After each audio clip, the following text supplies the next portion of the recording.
Bonjour à tous et bienvenue dans votre trotteur. Inanjole ajoloko, inanjole ajolode, obodo inanjole ajoloko, inanjole ajoloko, inanjole ajolode, obodo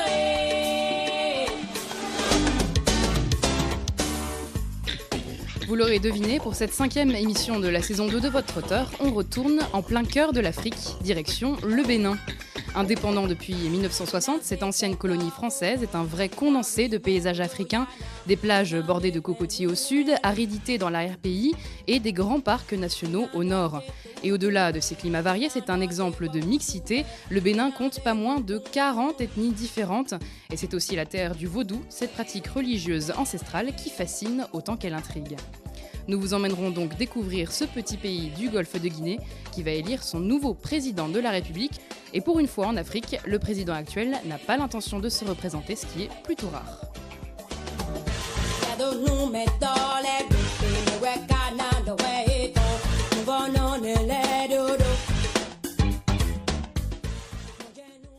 Malgré sa pauvreté, le pays se modernise, fini la galère du réseau Internet qui plante. Canal+ a installé le 21 janvier un accès plus rapide à Internet via le réseau électrique déjà existant.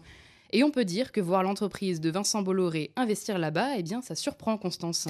Et oui, Margot, vous avez bien entendu, le petit journal Maïtena Beyraben, les Guignols, la chaîne du magnat breton, Vincent Bolloré se lance sur le marché africain. Canal va utiliser le réseau de la société béninoise d'énergie et d'électrique, l'ASB, pour implanter Internet haut débit au Bénin. Déjà, les infrastructures électriques appartiennent à Canal+. Canal va aussi géolocaliser les poteaux électriques de l'ASB pour que les clients soient raccordés au web. En échange, l'entreprise privée percevra une redevance pour l'utilisation du réseau. L'Internet sera d'abord installé à Cotonou, la capitale économique du pays, puis le service s'étendra à l'ensemble du Bénin. Plus tard, viendra la fibre optique, a expliqué le patron de Canal+ au Bénin. Et il ne faut pas oublier que Vincent Bolloré n'en est pas à son coup d'essai.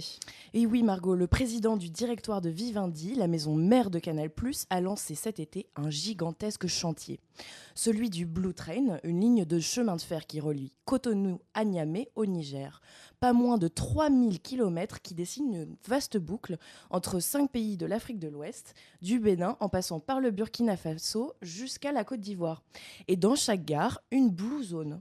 Alors qu'est-ce que la Blue Zone ? Elle est équipée de Canal+ et d'Internet grâce aux mêmes batteries électriques, Margot, que celles dans les Autolib qui sont faites en fait de lithium. Et c'est un investissement colossal de 3 milliards d'euros financé seulement par le groupe Bolloré. Près de la moitié du PIB annuel du Bénin, c'est-à-dire 8 milliards d'euros selon la Banque mondiale. Le projet de chemin de fer est suspendu par la justice béninoise. Et alors, Constance, quel est l'objectif derrière ces investissements au Bénin ? Alors, avec Canal+, un chemin de fer, et puis l'Internet à haut débit, Vivendi place ses pions en Afrique, en plein boom économique. Pour la télévision, Vivendi cible avec Canal+, les 2 millions d'abonnés sur le continent et les 500 000 nouveaux abonnés par an pour compenser sa perte en France. On voit bien qu'une Afrique qui se modernise, eh bien, ça devient un investissement intéressant pour les groupes comme Canal. Et à côté de ces nouvelles infrastructures, il y a d'autres modèles qui surprennent et qui amusent. Parmi eux, les émidjans. En effet, oui, impossible de parler du Bénin sans évoquer ces taximotos mythiques. Prends-moi vite. Alors non, Margot, ce n'est pas le titre d'une chanson de rap béninois. En langue fon, la plus parlée du Bénin après le français, Prends-moi vite se dit Zemidjan, le nom des taximotos qui peuplent la capitale économique Cotonou et tout le territoire béninois. Ces taximotos sont de véritables institutions au Bénin où la pratique est née. En fait, les Émidjans sont les héritiers du taxi Canan, vélo-taxi, qu'ils ont définitivement remplacé dans les années 80. En 1986, le gouvernement béninois a décidé de mettre fin à l'État-providence et de réduire drastiquement les effectifs de la fonction publique pour coller au programme de rigueur budgétaire imposé par la Banque mondiale. La conséquence, une hausse vertigineuse du chômage et la précarité des fonctionnaires. Alors le Émidjan a été un moyen détourné de gagner de l'argent pour survivre ou joindre les deux bouts. Au fil des années, le nombre de Émidjans a augmenté de manière exponentielle et le secteur est devenu le plus grand pourvoyeur d'emplois du pays. À Cotonou, on enregistre plus de 150 000 conducteurs de taxi-moto aujourd'hui. Ils écument la ville avec leurs motos et leurs chemisettes jaunes en slalomant entre les nombreux nids de poules. Et dans un pays presque totalement dépourvu de transport public, les Émidjans sont devenus indispensables. Alors niveau tarif, le prix d'une course en Émidjan n'est pas fixe.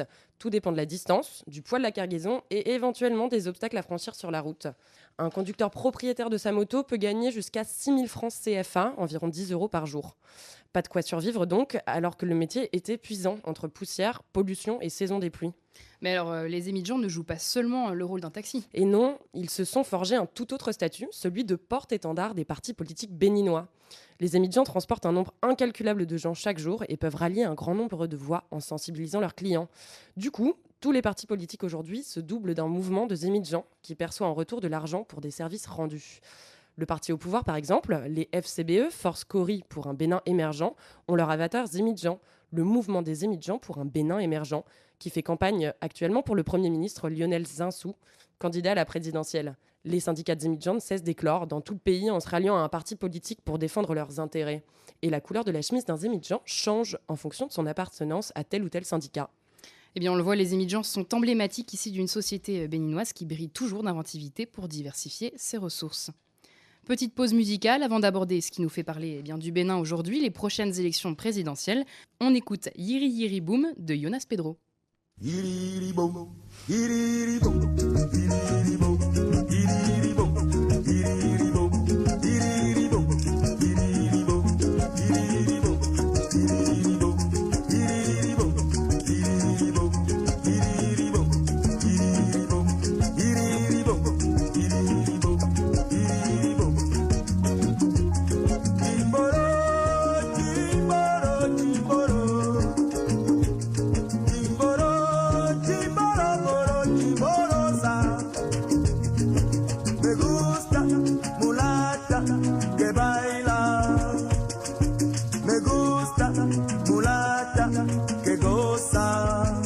Se come tan bien, si no vacilón, se come tan bien que para gozar. Iriribum, iriribum, iriribum, iriribum, iriribum, iriribum, iriribum, iriribum, iriribum, iriribum, iriribum, iriribum, iriribum, iriribum, iriribum.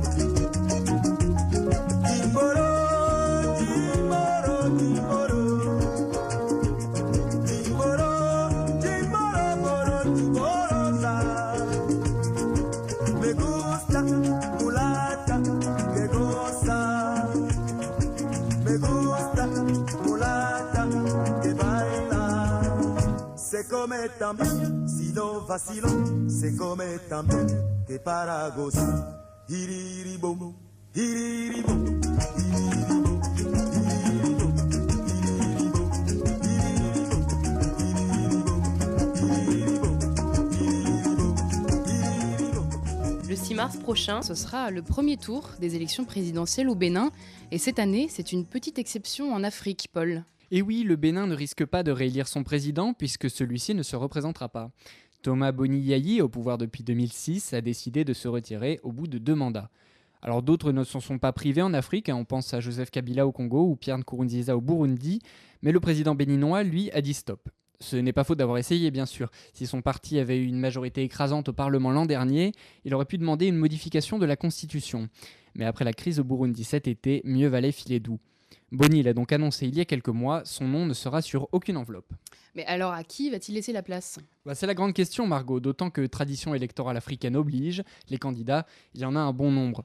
6 partis s'affrontent, dont 2 qui n'ont pas encore désigné de candidats, sans compter tous ceux qui font cavalier seul. Mais on peut d'ores et déjà prévoir que l'enjeu de l'élection concernera le duel entre l'homme d'affaires Patrice Talon et l'actuel Premier ministre Lionel Zinsou. Un duel particulier entre 2 personnages qui viennent à peine de rentrer au pays. Et justement, Lionel Zinsou, quel personnage ? Le Premier ministre a un parcours plutôt atypique, il était déjà connu dans le monde des affaires, et pour cause, après avoir été normalien, diplômé de Sciences Po, puis prof à l'ENS et à l'ENA, il a fait sa carrière chez Danone, puis à la banque Rothschild dans les années 90, et enfin, il s'est retrouvé à la tête du fonds d'investissement PAI Partners dans les années 2000. Vous l'aurez compris, ce candidat est un vrai couteau suisse. Enfin, un couteau franco-béninois. Parce que oui, en plus, Lionel Zinsou possède 2 nationalités. Et c'est par son côté français qu'il a pu être notamment le conseiller de Laurent Fabius quand il était Premier ministre. Il y a quelque temps, le président Boni Yayi a fait de ce sexagénaire le candidat des Forces Cori pour un Bénin émergent, le FCBE, la coalition au pouvoir. Mais la critique fuse. Son parachutage comme candidat sème le doute et on lui reproche de nombreuses choses. Sa proximité avec Laurent Fabius, sa double nationalité et même sa couleur de peau, jugée trop blanche.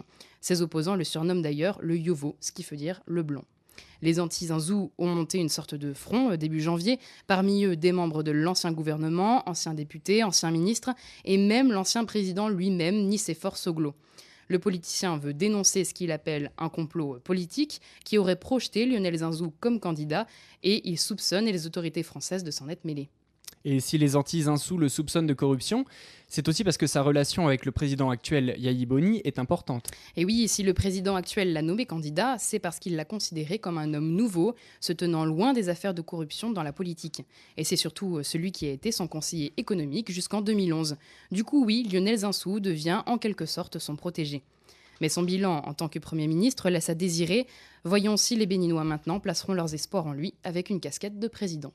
Ce qui pourrait jouer en sa faveur, Margot, ce sont les 67% d'illettrés au Bénin, des populations rurales qui donneraient plus volontiers leur voix à un homme soutenu par le pouvoir en place. Mais chez les Béninois qui ont eu la chance d'avoir fait des études, Zinzou n'est pas si populaire, comme l'explique Uriel, étudiant en informatique.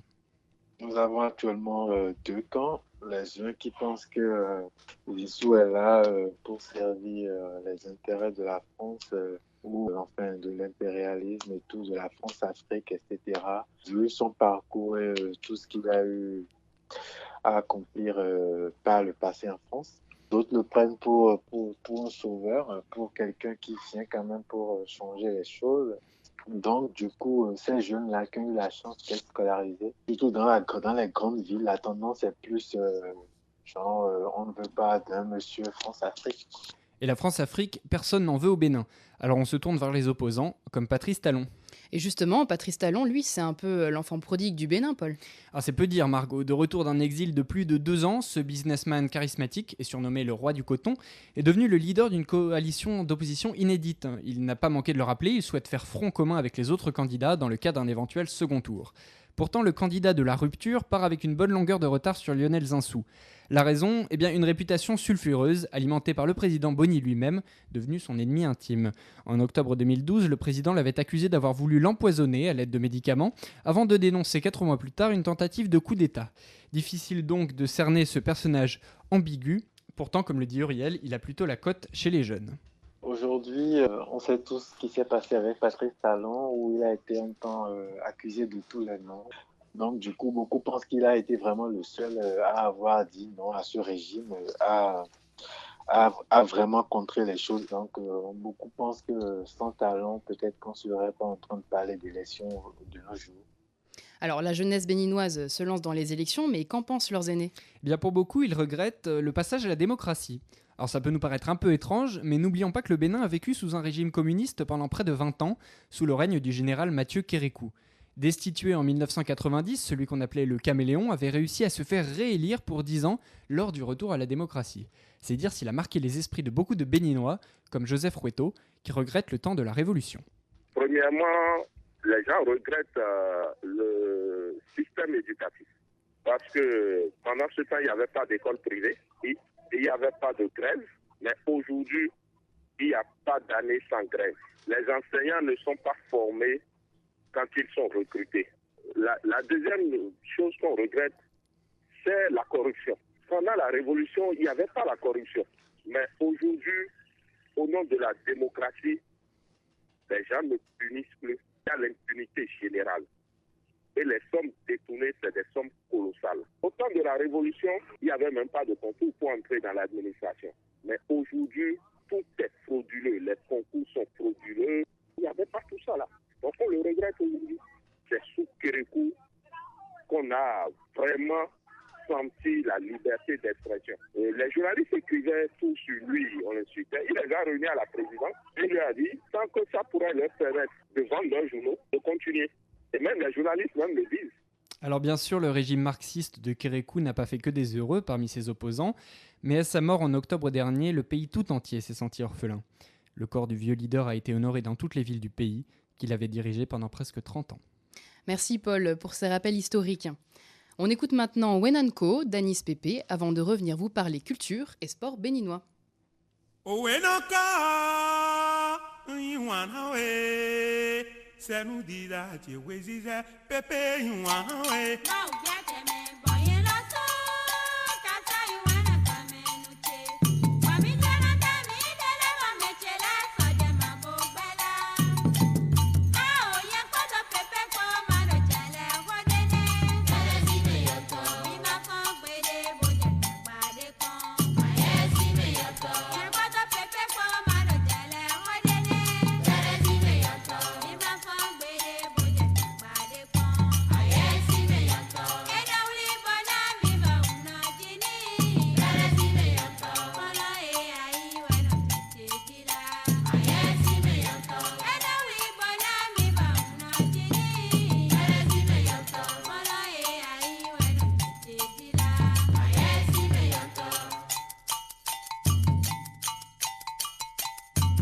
onye kodo we no poko maru tagba porene ma fon kwede buje tagba dola kodo we no poko maru we pore mi ma fon kwede butre inde pone ano uri bona mi bono bojo moro e ayi we so jijila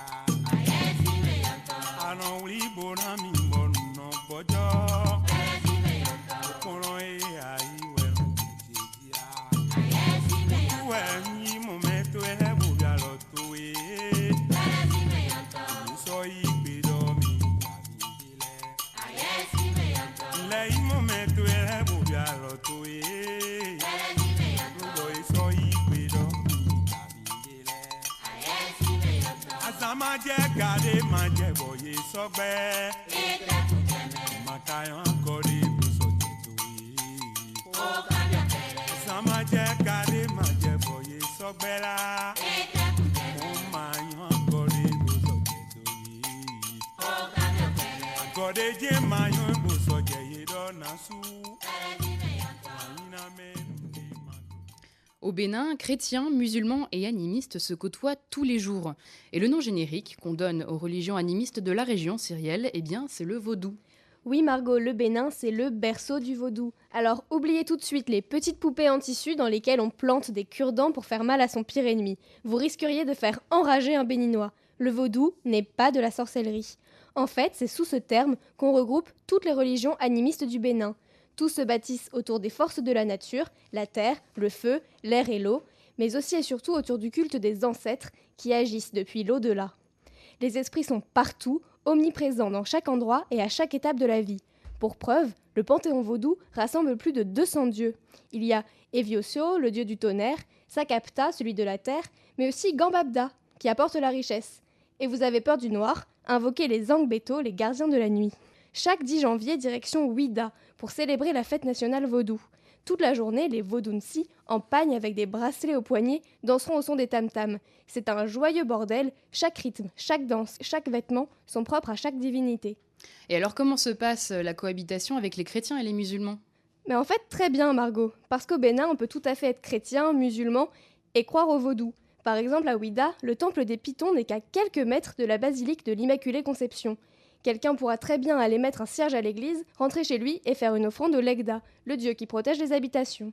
Et ce beau syncrétisme religieux, c'est l'une des plus grandes fiertés des Béninois. Et maintenant, une petite page de sport. Sur le continent africain, le football est roi. Au Bénin, c'est le sport le plus populaire dans le pays. L'équipe nationale ne brille pas pour le moment, aucune qualification à la Coupe du Monde et seulement 3 participations à la Coupe d'Afrique des Nations. Alors peut-être est-ce dû à leur surnom romain ? Les éléphants ivoiriens, les lions indomptables camerounais, les super eagles du Nigeria, les léopards congolais. Au football, la tradition est plutôt de se donner des surnoms prodigieux pour impressionner ses adversaires. Mais l'équipe nationale du Bénin se voit ciblée du surnom d'écureuil. Ça en jette un peu moins pour Emmanuel Imorou et Jordan Adeoti. Un surnom d'autant plus étrange qu'il n'y a pas d'écureuil au Bénin. Mais alors il vient d'où ce petit nom ? Eh bien, le surnom a été donné par un homme très important dans l'histoire du football béninois, Norbert Imps. Il a fait partie des premiers arbitres africains arbitrant des matchs internationaux et surtout, il était le premier président de la fédération béninoise entre 1970 et 1973.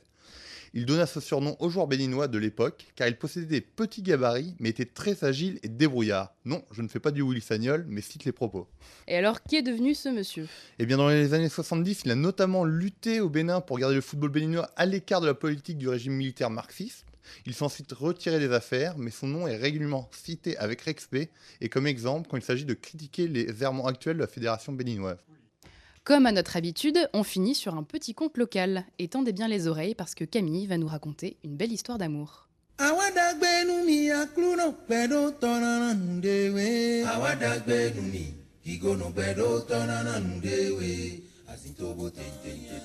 Il était une fois un roi qui n'avait pas d'enfant. Chaque jour, il priait les dieux et faisait des sacrifices, mais rien à l'horizon. Et puis un jour, son vœu fut enfin exaucé. Sa femme tomba enceinte. 9 mois plus tard, elle accouchait d'un beau bébé, un petit garçon. Le roi consulta l'oracle comme la coutume l'exigeait, et selon le fameux oracle, dès que le petit prince aura atteint ses 5 ans, il ne pourra plus rencontrer de femme, mais jamais, jamais quoi. À cette nouvelle, le roi décida donc de construire une grande maison qui sera sa prison. Et quand le petit prince eut soufflé ses 5e bougies, il se retrouva enfermé donc tout seul dans cette grande maison, barricadé derrière de grandes murailles. Bon, ne vous inquiétez pas, le roi ne le laissait quand même pas mourir de faim, un de ses serviteurs lui apportait à manger chaque jour. Et pour éviter que le petit prince ne sombre dans l'ennui le plus total, le roi engagea un sculpteur, histoire de lui apprendre à travailler le bois. Et jusqu'à son adolescence, le prince ne faisait que sculpter du bois. Bon, c'est pas très réjouissant tout ça. Mais dans ce royaume, il y avait aussi une très belle jeune fille qui répondait au doux nom de Sika, ce qui signifie « or en fond », la langue locale. Elle était sublime et convoitée par tous les hommes du royaume, mais aucun ne trouvait grâce à ses yeux. Tous les matins, elle allait au marché avec son petit panier et sur son trajet, elle passait devant la maison du prince, bien sûr, elle ne s'en doutait pas puisqu'il était caché de tous. Mais à chaque fois qu'elle passait devant, un bruit étrange l'intriguait. Un soir, alors que sa curiosité était à son comble, elle décida d'aller voir. Mais pour atteindre la maison, c'était un vrai labyrinthe et au bout d'un certain moment, Sika renonça à trouver l'origine du bruit et rebroussa chemin. Le lendemain, elle fit une seconde tentative, toujours en vain, et le 3e jour, elle ne se rendit même pas au marché et tenta à nouveau sa chance. Enfin, arrivée devant la maison, elle se laissa guider par l'étrange bruit et poussa une porte. Soudain, elle aperçut un jeune homme et elle le trouva tellement beau qu'elle se figea sur place, totalement paralysée.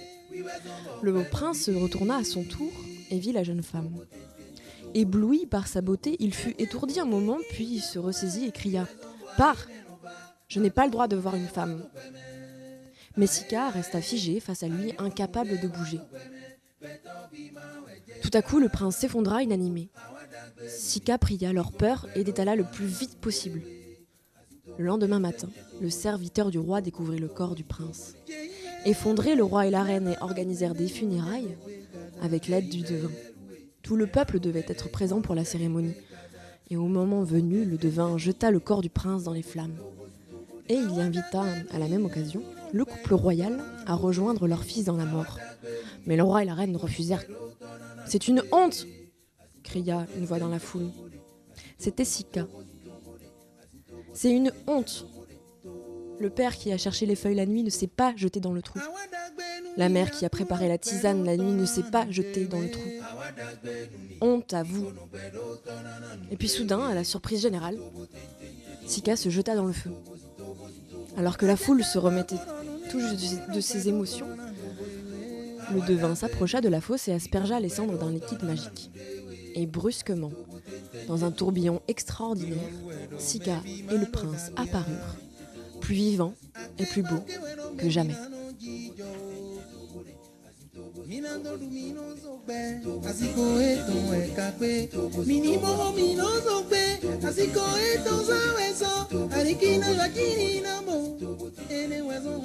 C'est la fin de cette émission. Merci à tous de l'avoir écouté. Merci à nos rédacteurs, Master 1 et Master 2, cette fois, de journalisme au CELSA. Merci à Cyrielle, rédactrice en chef de l'émission. Merci à l'école de nous prêter ses studios. À très bientôt pour une toute nouvelle émission.